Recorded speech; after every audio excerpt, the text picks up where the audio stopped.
Սոսի հեռուստատեսության եթերում լուրեր լրատվական ծրագիրն է, բարև ձեզ։ Քաջարանում է գերմանական Քրոնիմետ Մայնինգ ընկերության ղեկավար Գյունտեր Պիլարսկին։ Նա շրջել է Զանգեզուրի պղնձամոլիբդենային կոմբինատում, եղել բաց հանքում հարստացուցիչ ֆաբրիկայում, իսկ օրվա երկրորդ կեսին ընկերության գլխավոր տնօրեն Մաքսիմ Հակոբյանի հետ քննարկել է ձեռնարկության հեռանկարային զարգացման ծրագրերը։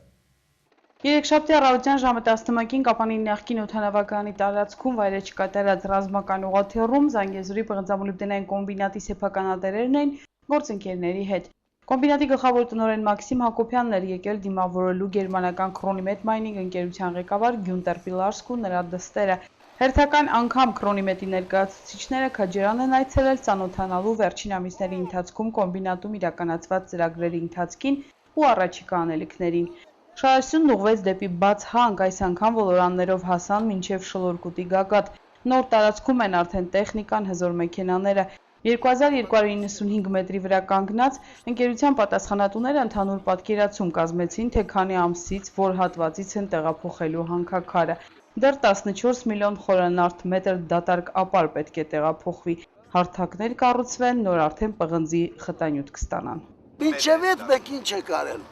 Մեղրի ագարա գնացող սես ստոլբաները տեսնեք, ես բարձրավոր են բաները։ Քանի հատ եք փոխել?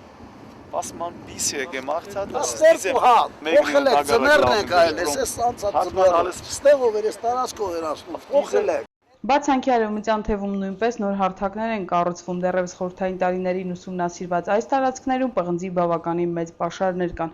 Միայն հիմա, սակայն մշակման նոր տեխնոլոգիաների կիրառումից հետո է հնարավոր դարձել ընդլայնել բաց հանքը։ Շլորկուտից հետո եւս մի քանի բարձր կետից հյուրերն ու կոմբինատի ղեկավար կազմը հետևեցին ձեռնարկության աշխատանքին, այցելեցին նաեւ ինքնամանրացման տեղամաս, հարստացուցիչ ֆաբրիկա։ Օրվա երկրորդ կեսին գլխավոր տնօրենի առանձնասենյակում քննարկվեցին օրակարգային բազմաթիվ հարցեր։ Չորեքշաբթի նույնպես գերմանացի հյուրերը կլինեն Քաջարանում։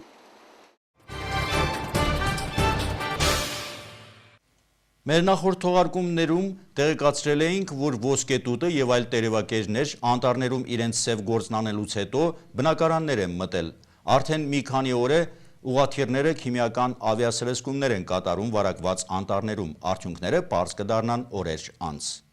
Երկարսպասված ավիասրսկումները վերջապես իրականացվում են Նորաշենիքի Դավիթ Բեկի առաջաձորի անտառպետություններում, այսօր արդեն դրանք ավարտին կհասցվեն, իսկ թե ինչքանով արդյունավետ կլինեն միջոցառումները, ցույց կտա ժամանակը։ Քիմիական ավիասրսկումները նախ սկսվեցին առավել վատթար վիճակում գտնվող տարածքներում։ Վերջին մի քանի օրերի ընթացքում 6 անտառպետություններից 3-ում Սյունիքի, Կապանի եւ Ճակատենի դրանք արդեն ավարտել են։ Նախատեսվում է սրսկումներ իրականացնել մոտ 2900 հեկտարի վրա, նախորդ տարի այդ թիվը 2000 էր։ Մեկ անգամ երկինք բարձրանալիս ուղղաթիռը 60-ից 65 հեկտար տարածք է սրսկում։ Այս տարի ոչ միայն վնասատուների տեսակներն են բազմազան, այլև անտառներն են վարակվել։ Այդ իսկ պատճառով էլ առողջ տերև, թուփ ու ծառ չեն թողել տերևակերները, անգամ բնակարաններ են հասել։ Մասնագետների խոսքով տներում հայտնվածները խոտի վնասատուներ են։ Արդյոք այս վիճակից հետո միջոցառումները արդյունավետ կլինեն։ Երկու օրը սրսկումից հետո մենք համապատասխան հանձնաժողով ենք կազմել եւ ուղարկել ենք հիմա այս րոպեից գտնվեն անտառում, որպեսզի արդյունավետությունը պատկերը ստանանք։ Եվ դա մենք պատկերը ստանալու համար եւ մեզ համար եւ որպեսզի մենք ուղարկենք համապատասխան թե նկարով, թե այնպես վերջի կազմենք համապատասխան արձանագրություն, թե ինչպիսի էֆեկտիվություն է ստացել։ Որովհետեւ ես ասեմ, անցյալ տարի եթե կար միայն ոսկետուտը, հա, անցյալ տարի, այս տարի ոսկետուտը կարելի ասած շատ սակավ է, բայց հանդես է եկել ուրիշ այլ տեսակի թրթուրներ եւ այսպես հիվանդություն, որը կոչվում է լարացող հիվանդություն եւ թրթուրների տերևակերներից երկրաչափ։ Հիշեցնենք, որ վնասատուները Սյունիքի անտառներ էին թափանցել Արցախ անտառից։ Փաստորեն առավել կարևոր էր թրթուրների ու վարակի ներթափանցման աղբյուրը նախ վերացնել, ապա անցնել լայնածավալ սրսկումների։ Սակայն Արցախ անտառը չի ցանկացել համագործակցել ու այնտեղ ավիասրսկումներ չեն իրականացվել։ Արդյոք որոշ ժամանակ անց թրթուրները կրկին գլուխ չեն բարձրացնի։ Մասնագետները համոզված են մոտ 2 տարի կարող ենք չանհանգստանալ։ Մենք կազմակերպել ենք հանդիպում Արցախ լեզվի ղեկավարների հետ, Երևանից եկած մեր գլխավոր մասնագետի հետ, Տարո Մանուկյանի հետ միասին համագործակցել ենք իբրև թե որպեսզի կարողանանք վերացնել նաև իրենց կողմերը սրսկումներ կատարել, որ կարողանան լիարժեք այսպես էֆեկտիվություն ստանալու համար։ Բայց ավաղ մարդիկ վերջի չկարողացան գալ թե ինչու պատճառով թե նյութական հետագավա թե իրենց գործնականի անտառում միշտ էլ վնասատու կա, նայած ինչ չափի եւ ինչ տեսակի վնասատուի մասին է խոսքը։ Երբ որ արդեն օջախը բազմանում է շատ, այս ժամանակ մենք աշխատում ենք հանգցնել այդ օջախը, այդ կոնկրետ այդ տեղը։ Կարող է կից տարածքում էլի լինեն թրթուրներ, բայց դա բնականon է համարվում, որոշակի չափ։ Մենք ունենք որոշակի չափ։ Այդ չափը եթե գերազանցում է, ուրեմն սպասում է, այսպես ասած, էպիդեմիա, բարձր վարակի տարածում։ Այդ ժամանակ կատարում ենք ավիապայքարի աշխատանքներ։ Նախորդ տարի քիմիական այլ նյութեր են սրսկվել, իսկ այս անգամ այլ եւ թրթուրներն են վերացնում եւ սնկային հիվանդությունները։ Իսկ ահա Մեղրու տարածաշրջանում գլոբալ տաքացման կենտրոնի միջոցներով կենսաբանական նյութերով են կատարել ավիասրսկումները։ Այնտեղ բացի ոսկետուտից անտառները նաեւ մորեխների հարձակումներին են ենթարկվել։ Քանի որ Մեղրի անտառտնտեսությունը այս պահին արդեն գյուղնախարարության հայ անտառի իրավասության տակ չի, գնում է բնութ պահպանության նախարարության, իրանք փորձարկեցին, որոշեցին փորձարկել 500 հեկտար տարածքի վրա կենսաբանական պրեպարատների ազդեցությունը նույն վնասատուի վրա։ Այստեղ մենք քիմիական ենք անում, այնտեղ կենսաբանական ասենք հետագայում որոշելու համար մեր գալիք նպատակահարմարությունը։ Իսկ Մեղրիում ավիապայքարի աշխատանքներ են իրականացվել 500 հեկտար տարածքում։ Արդյունքները պարզ կդառնան 10 օր հետո, քանի որ կենսաբանական նյութերը օրերի ընթացքում են ազդեցություն թողնում։ Կատարվել նորմալ մեր հսկողությամբ, մեր անմիջական ծրագրի ղեկավարների եւ միջազգային կառույցների հսկողությամբ իրականացվեց։ Կապանում ավիապայքարի աշխատանքները ավարտելուց հետո մասնագետները կանցնեն արդեն Սյունիքի անտառտնտեսության մասնաճյուղ, որի մեջ է մտնում Գորիսի տարածաշրջանը։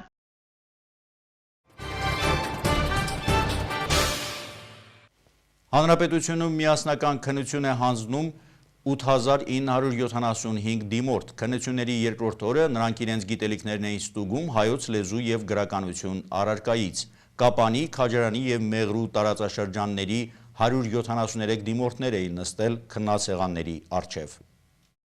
Հունիսի 1-ից մեկնարկել են 2012 թվականի միասնական ավարտական քննությունները։ Մարզի 1475 շրջանավարտներից այս տարի միասնական կարգով քննություն կհանձնի 774 դիմորդ։ Կապանի, Քաջարանի և Մեղրու տարածաշրջանները ընդգրկող Կապանի համար 9 ավագ դպրոցում տեղակայված քննական կենտրոնում հայոց լեզու և հայ գրականություն առարկայի միասնական քննության ըստ ցուցակների պետք է մասնակցեր 175 դիմորդ, սակայն երկուսը բացակայել էին։ Ծնողներից մեկի հետ զրուցեցի, կարծիքով իրանց երեխան մեկը հիվանդ էր, մյուսը չգիտեմ պատճառը ինչի չկա։ Քննությունները անցավ նորմալ, ստեղեք, երևի նկատեցիք, երեխեքը շատ գոհ վերջացրեցին։ Չէ, այտենց առանձնապես խնդիր չառաջացավ, դե հարցերն ինչ լինում են, ասենք ամենամանրակրկիտ բացատրելուց հետո էլ հարցեր առաջանում են, նորմալ պատասխանեցինք, ինձ թվում է բավարարված են։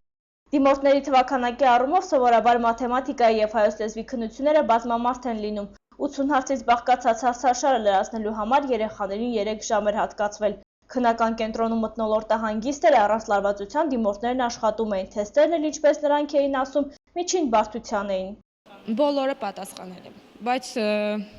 կասկածանքներով էլի։ Մի տարի եմ պարապել, չեմ հասցրել շատ բաներ յուրացնեմ, որ շատ բաներ պատահական եմ գրել։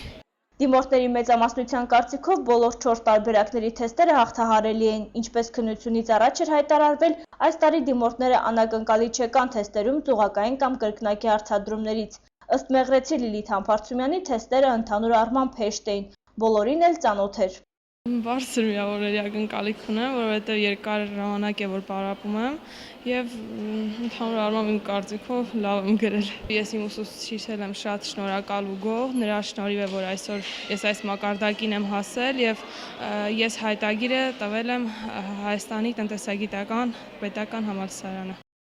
Գիժի Չարևի տակ իրենց երեխաներին սպասող ծնողները շատ անհանգիստ էին, մեծ հույսեր են կապում յուրաքանչյուրի հետ։ Կարելի է ասել երեխաների հետ միասին քննություն են հանձնում։ Դիմորդները իրենց հերթին լարվում էին, առհասարակ լավ են պարապել, թե ոչ։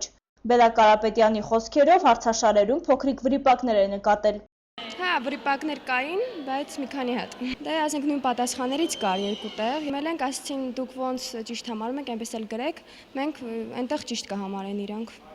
Քննության կազմակերպական հարցերը ընթացել են առանց խոչընդոտների, դիմորդները, օպերատորները ժամանակին ներկայացել էին։ Քննական կենտրոնի ղեկավարը դիմորդների պատրաստվածությունից գոհ էր։ Համենայն դեպս ըստ Սասուն Մկրտումյանի անպատրաստ երեխաներ չկային, բոլորն էլ աշխատում էին։ Խնձորեսկի գրադարանը հյուրընկալել էր գյուղական մի շարք համայնքների գրադարանավարների։ Հանդիպումը փորձի փոխանակման նպատակ ուներ եւ կազմակերպվել էր գրադարանները մարդկային հոգու գանձարաններ նախաձեռնության շրջանակներում։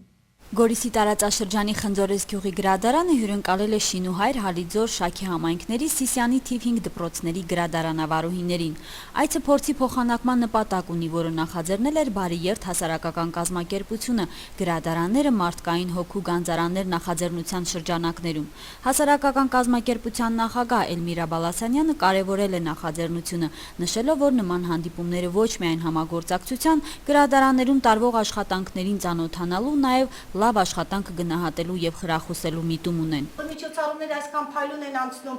դա աշխատանք է, որ հայելու նման երևում է եւ աշակերտների, եւ մանկավարժների, եւ հյուրերի տպավորությունները անջնջելի են լինում այս միջոցառումներից։ Հանդիպման ընթացքում գրադարանավարուհի Սիլվարդ Բաբալարյանը ներկայացրեց համագյուղացի Օվսանա Քալանթարյանի «Հոգու ճախրանք» գիրքը, որը լույս է տեսել վերջերս։ Դպրոցական գրադարանի անդամները ներկայացրին հեղինակին, ընթերցեցին բանաստեղծություններ ու տողեր, նվիրված գրքերին ու գրականությանը։ Գիրքը իրենից ներկայացնում է խորհերի ու զգացումների, աշխարհի ու կյանքի մասին դատողությունների եւ եզրահանգումների քննարկական մի ժողովածու։ Հենց սկզբից ասենք, որ ժողովածուն առաջի գրքի տպավորություն չի թողնում։ Այն երկար ու ձիգ տարիների ստեղծագործական աշխատանքի արդյունք է։ Գրադարանը մեր ուսուցիչների համար այն ամենահաճելի տեղն է, որ եթե հիվանդել են անգամ, նրանք դասի են գալիս, որպեսզի գրադարանում այն մի փոքր հավաքույթը լինի։ Դա լինի 5 րոպեյանոց, 15 րոպեյանոց, մի խոսքով քննարկվում է ամեն ինչ գրադարանում, եւ նոր ֆիլմը, եւ նոր ժապավենը, եւ նոր գիրքը։ Հանդիպանը ներկա էր նաև Գրողների միության Սյունիքի մասնաճյուղի նախագահ Արկադի Ծատուրյանը, ով խոսել է գրքի եւ գրականության դերի մասին։ Բանաստեղծը այսպեսին է, այսինքն բանաստեղծությունը մարդկային խիղճն է, մարդու բարությունն է, անսահման բարությունը, բարության արտահայտությունը ստեղծագործությունը։ Բարիերթ հասարակական կազմակերպությունը նմանատիպ նախաձեռնություններով փորձում է նաև գրադարանների միջև ստեղծել փոխհամագործակցության հնարավորություններ։ Կարևորում եմ, որովհետև ես լինելով նոր աշխատող, սկսնակ աշխատող, օգնում է ինձ։ Հետո գրադարանի նշանակությունը դերը բարձրանում է, երբ արդեն մի տեսակ անտեսված էր գրադարանը։ Խնձորեսկում նշում են, որ տեղի գրադարանը մշտապես մարդաշատ է լինում։ Այստեղ գալիս են աշակերտներ, ուսուցիչներ, նաև համայնքի բնակիչները։ Իրինա Յոլյան, Արթուր Նուրիջանյան, Գորիսից Սոսի հեռուստաընկերության համար։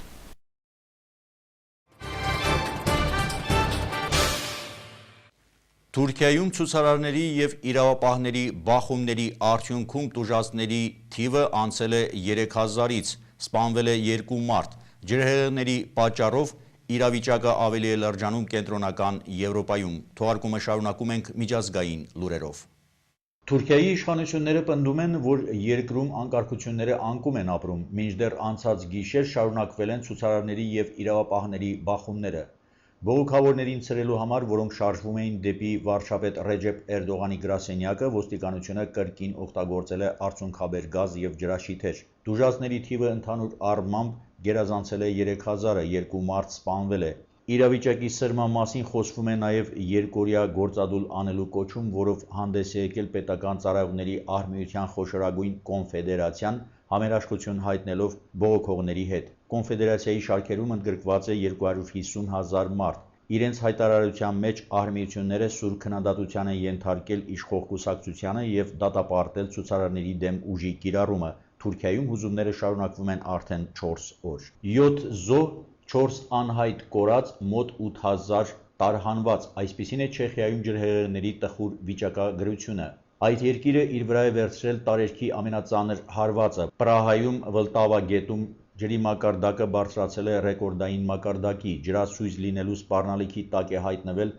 Չեխիայի մայրաքաղաքի պատմական կենտրոնը, որը մտցվել է ՅՈՒՆԵՍԿՕ-ի ցուցակ։ Շարունակվում է Պրահայի գազանանոցի տարհանումը, տեղափոխում են, որ խուսափեն 2002 թվականի ողբերգությունից, երբ ջրհեղեղների ժամանակ խորտակվեցին շատ կենդանիներ։ Ավելի է լրջանում իրավիճակը Գերմանիայում, որտեղ հարվածի տակ են հայտնվել հարավային ու արևելյան երկրամասերը։ 2 մարդ համարվում է անհայտ կորած։ Սա 16-րդ դարից ի վեր տարածաշրջանի խոշորագույն ջրհեղեղն է։ Հարևան Ավստրիայում տարերքի զոհ է դարձել 2 մարդ, գետերը դուրս են եկել ափերից, ջրի մակարդակը Դանուբում շուտով կհասնի 2002 թվականի ռեկորդային մակարդակին։